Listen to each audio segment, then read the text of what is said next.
He wraps himself in light as with a garment. He spreads out the heavens and walks on the wings of the wind. He sends forth the springs from the valleys, they flow between mountains. The birds of the air dwell by the waters, lifting their voices in song, singing glory, glory,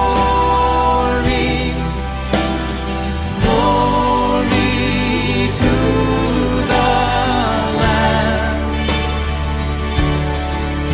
All praises and honor forever.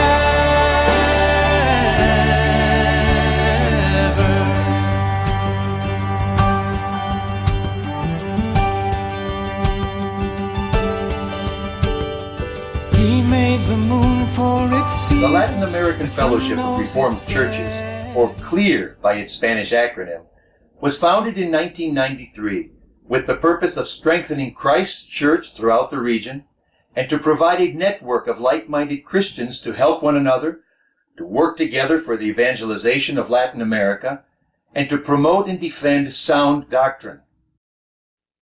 Today, CLIR is made up of Reformed churches and institutions from most of the countries in Latin America and run by a board of directors made up of pastors from these countries who are biblically sound and committed to Christ's church. Although there have been immense obstacles to overcome, many pastors and lay leaders today look to CLIR for direction and support for both local and broader ministry. CLIR has had a different focus from other ecclesiastical organizations in the sense that our fellowship is specifically made up of those who represent denominations and churches. Those who participate in CLIR are pastors and leaders in the frontline trenches in the battle for the gospel, and this fact has given the fellowship its strong sense of service to the church. Both our literature and the conferences that CLIR organizes are clearly designed to provide practical and useful material for God's people.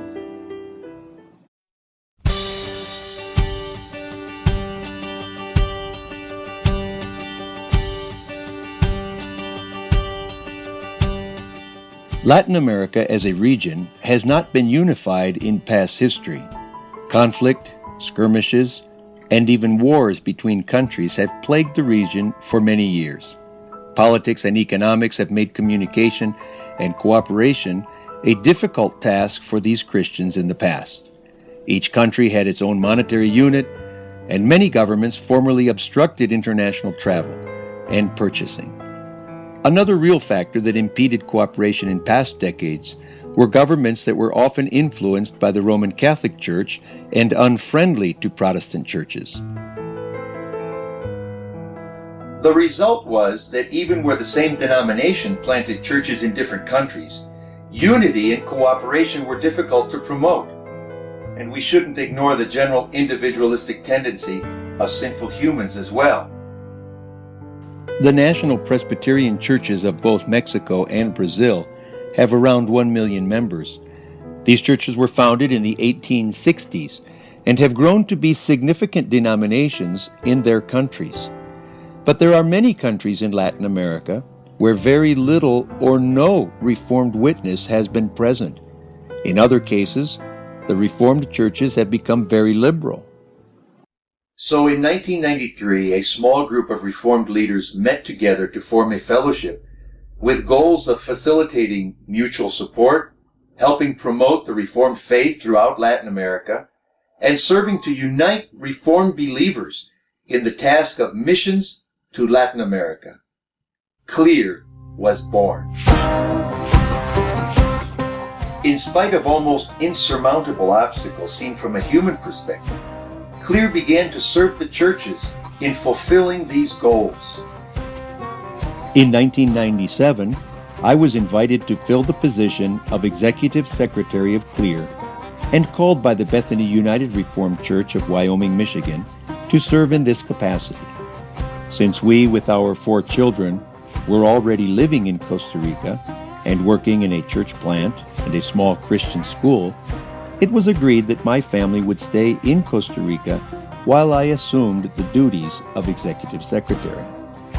Even though financial and logistical challenges have made progress at times slow, nevertheless the Lord has blessed the fellowship's efforts, and today a very compact network of Reformed leaders has come together throughout the region. God has brought some of the best Spanish Reformed theologians, pastors, and thinkers into CLIR's team. A vision for joint cooperation in missions and publications, however, is still lagging behind. Thanks to many congregations and individuals in North America, CLIR today is seen as a dynamic catalyst for ministry and theological reflection. But this vision for joint cooperation and publication needs to expand and be promoted more widely.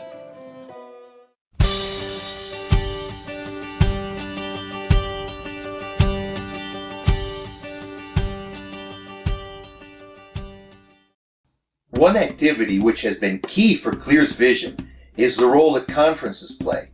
Rather than simply sponsoring a conference and going home, our vision is to provide more lasting results. We want to see fruitful relationships established between leaders and churches.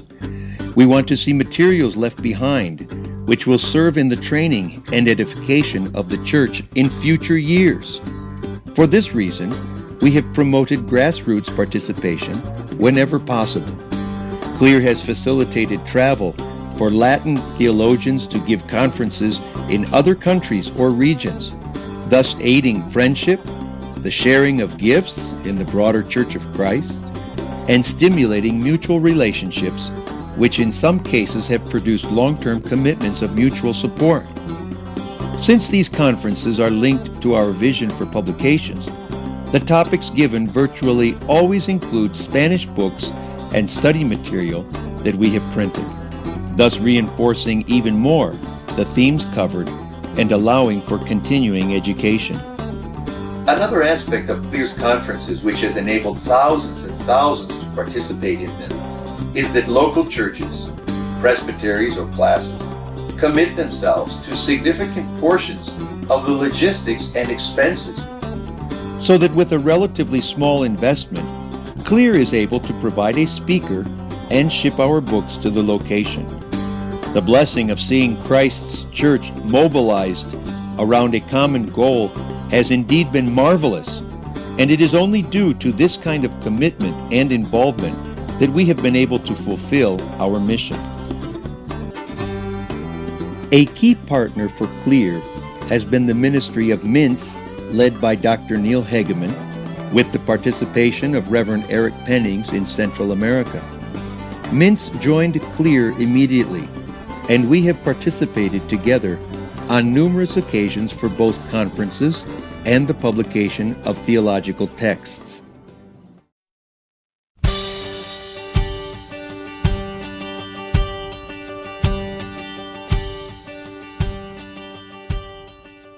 When I agreed to give direction to CLIR's activities in 1997, there was no budget included.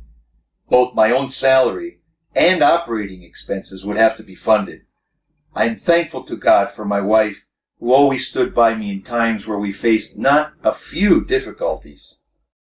Since the network that CLIR wanted to create did not yet exist, I was faced with the formidable task of creating this fellowship with very little funds.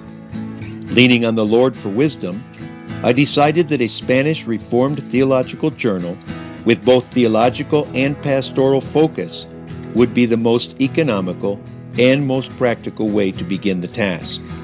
Our journal, named Reforma Siglo XXI, or Reformation 21st Century, was born. In spite of the fact that I had never touched a printing press, I was willing to try my hand. The Escondido United Reformed Church sent down a used press, which we placed in a shed in our yard. and the printing commenced. I won't divulge how many trees were sacrificed and made into paper while I learned the skills of printing. But by the end of 1999, our first journal saw the light of day. Nothing fancy, in fact, quite ugly and amateurish. But a project was underway which would carry CLIR's name and mission to virtually every corner of Latin America. Great sacrifices were made in those initial years, and God taught us many lessons on how to live by faith. As more people and churches began to help, additional machinery was brought to Costa Rica, and soon we moved from the shed to the upstairs above our garage. As the thirst for vital Reformed Spanish materials was being met, we eventually moved into the garage to make room for a small storehouse. Our print shop was transformed into a respectable printing operation. We have been able to provide the journal to pastors and lay leaders in over 25 countries with minimal cost. We depend on offerings and donations to fund the cost of printing, and your gifts have indeed blessed thousands of Christians in North America, South America, and Spain. Once we had printing presses and some equipment, the tremendous lack of Reformed literature began to weigh heavy on us. Very few of John Calvin's commentaries were translated, and many of the standard Reformed works that we take for granted were not available. Leadership training in areas such as Sunday school, young people, family relationships, teaching, and missions were sadly lacking in Spanish. Slowly we began the tedious work of translation and publication of authors such as John Calvin, Herman Ritterboss, Abraham Kuyper, Peter Jones, Norman DeYoung, J. Gresham Machen, and others. We also encouraged Latin authors to write, and we have produced study material based on Scripture and the catechisms. From our humble beginnings, it is only a testimony to God's providence and grace that CLIR has now over 75 titles in print, in addition to 14 consecutive years of publication of our Reformed Journal, all solidly Reformed works. The Lord began bringing other people to help us over the years. There are various brethren in different countries who have helped in translation, the distribution of our publications, and who have been instrumental in coordinating conferences. For each one, we give thanks to the Lord.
There are several pressing needs that member churches in Latin America are asking CLIR to fill.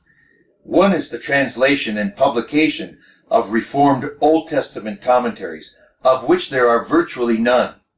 To date, we have finished Calvin's commentaries on Jonah and Joel, and are currently working on Genesis and Joshua. But another urgent need is in the area of Sunday school and catechism materials for all levels of children and young people. There is a lack of good Reformed curricula. In this regard, the Gulf Presbytery of Tabasco, Mexico, has begun to work on the lower levels, and CLIR has already begun translation of the new URC curriculum for high school age. We are looking at the possibility that CLIR print all these materials and make them available not only for Mexico, but for Spanish speakers of all North and South America. We want to invite you to consider helping us with these opportunities to bless future generations of Christians in Latin America. As we reflect over these past 20 years since CLIR was started, we are thankful to the Lord for the privilege of serving Christ's church in Latin America. We haven't done it alone. Many friends and supporters have stood with us. We would like to urge three things upon you as we close this video. Firstly, give thanks to the Lord for what has been accomplished through the ministry of CLIR so far. We can be thankful that hundreds of churches, many seminaries and leaders, and thousands of church members have been blessed by our conferences and publications. Second, please make CLIR a regular prayer item. Without God's help, we are nothing. We are mindful of our daily needs and frailty. Please uphold our team and ministry in frequent prayer. Even though much has been accomplished, sometimes we feel as if we've only just begun. The Spanish-speaking world is huge and growing in population. Reformed churches are growing also, but heresy and false teaching is also growing by leaps and bounds. I believe that CLIR's leadership is needed in this changing world. I believe that CLIR has a role to play in helping Reformed Christians work together for the advancement of the gospel. I believe that CLIR's vision for Reformed literature is a worthy cause. Translation, publication, travel costs, all these things require still needed funding. As our publication ministry has grown, our print shop can hardly handle our inventory and machinery. We are bursting at the seams and have outgrown the garage. CLIR really needs its own property and printing facility. Will you please make the ministry and the mission of CLIR one of your praise and prayer items? Would you also consider our financial needs for your giving? CLIR is meeting concrete, practical needs that Reformed churches in Latin America have. The doors are open at this time. Let us move forward while it is still day. If you can give toward our regular budget, please do so. If the Lord moves you to help make a significant contribution toward the purchase of a piece of property for the printing facility, you will be helping future generations for years to come. Thank you for your interest in our ministry. We close with the verse that has been our theme verse for many years. For I am not ashamed of the gospel of Christ, for it is the power of God for salvation to everyone who believes, for the Jew first, and also for the Greek. Glory to the Lamb. All praises and honor forever.